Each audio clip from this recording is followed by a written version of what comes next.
Welcome to the listening section of the TOEFL mock test, brought to you by Spinta. This section measures your ability to understand conversations and lectures in English. In this section, you will listen to several conversations and academic lectures. Each conversation and lecture is followed by a number of questions. You will hear each conversation or lecture only one time. You may take notes while you listen. You may use your notes to help you answer the questions. Some of the questions will replay part of the audio for you. Answer the questions based on what is stated or implied by the speakers. You must answer each question before moving on. You cannot return to previous questions in this section. Good morning. Today we will explore resilience and restoration in coastal wetlands and discuss why certain restoration strategies succeed while others fail. Coastal wetlands include salt marshes, mangroves, and tidal flats. These systems provide essential services such as storm surge protection, nursery habitat for fisheries, water filtration, and carbon sequestration. When I say resilience, I mean the capacity of an ecosystem to absorb disturbance and still maintain its basic structure and function. Resilience is influenced by diversity, connectivity, and the presence of key processes like sediment deposition and nutrient cycling. Restoration aims to return degraded wetlands to a desirable state. But projects differ in approach. A traditional approach might focus on replanting a single foundation species, while a process-based approach seeks to restore natural tides, sediment regimes, and species interactions. Evidence from several case studies suggests that process-based restoration often leads to more durable outcomes. For example, the Medmary managed realignment in England moved sea defenses inland and re-established tidal flow. That project created hundreds of hectares of new intertidal habitat and improved flood protection for nearby communities. By contrast, projects that simply plant one species without restoring physical processes sometimes fail when storms or chronic erosion continue. Monocultures can lack functional redundancy, so a single stressor can cause collapse.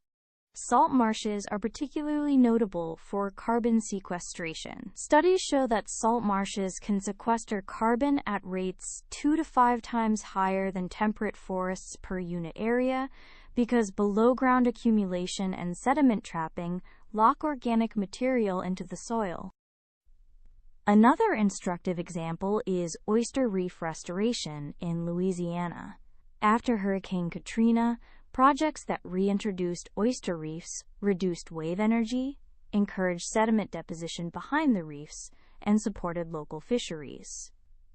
Those reefs functioned as natural breakwaters and contributed to overall coastal resilience. When planning restoration, we use reference sites, which are similar undisturbed systems that provide targets for species composition and physical conditions. We also apply adaptive management, which means monitoring outcomes and adjusting methods as conditions change. Monitoring is essential because restoration trajectories vary over time. Short-term vegetation cover may look encouraging, but true recovery requires reestablishment of processes like sediment accretion rates that match sea level rise. There are trade-offs. Managed realignment can require relocation of existing land uses and can be politically sensitive. Additionally, restoration projects may prioritize carbon sequestration or flood protection, and those priorities influence design choices. Economically, restored wetlands can yield co-benefits through fisheries enhancement, tourism, and avoided damage to infrastructure. In some regions, carbon credits and blue carbon markets provide an additional funding mechanism to support long-term maintenance. From an ecological perspective, Increasing functional diversity and connectivity increases resilience. For example, combining mangrove planting with sediment diversion and tidal reconnection creates a more robust system than planting alone. In summary, successful coastal wetland restoration tends to be process-oriented, incorporates multiple species and habitats, engages stakeholders early, and includes long-term monitoring and adaptive management. These elements increase the probability that restoration will be resilient in the face of climate change. Restoration that focuses on restoring ecological processes often yields more durable outcomes than projects that only replace lost species. That concludes the lecture. Next time we will examine restoration metrics and experimental designs used to evaluate restoration success.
Listen again to part of the lecture. Then, answer the question. Restoration that focuses on restoring ecological processes often yields more durable outcomes than projects that only replace lost species.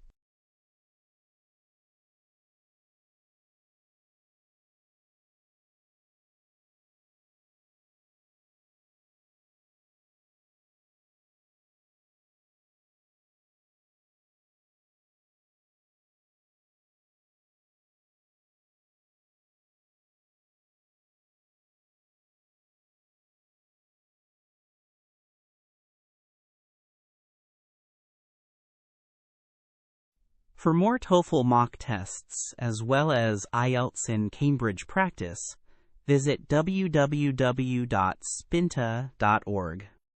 We provide updated tests every single day, AI feedback for your speaking and writing responses, and access to a wide range of high-quality mock tests to help you prepare with confidence.